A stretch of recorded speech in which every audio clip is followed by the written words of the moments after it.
Спасатели пожарной части города Ленска регулярно отрабатывают тактику тушения пожаров, а также инструкцию взаимодействия сил и средств, проверяют готовность личного состава в конкретных зданиях и учреждениях.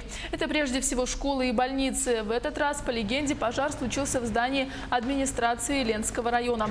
После пожарной тревоги сотрудники покинули здание. Согласно сценарию, пожар произошел из-за короткого замыкания проводки в актовом зале 3-го этажа.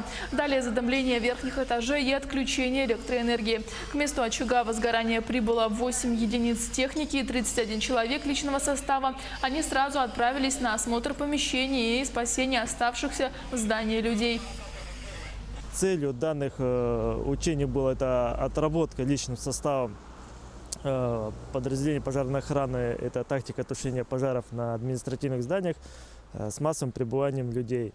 А также отработка персоналом инструкции по эвакуации людей и применению первичных средств пожаротушения.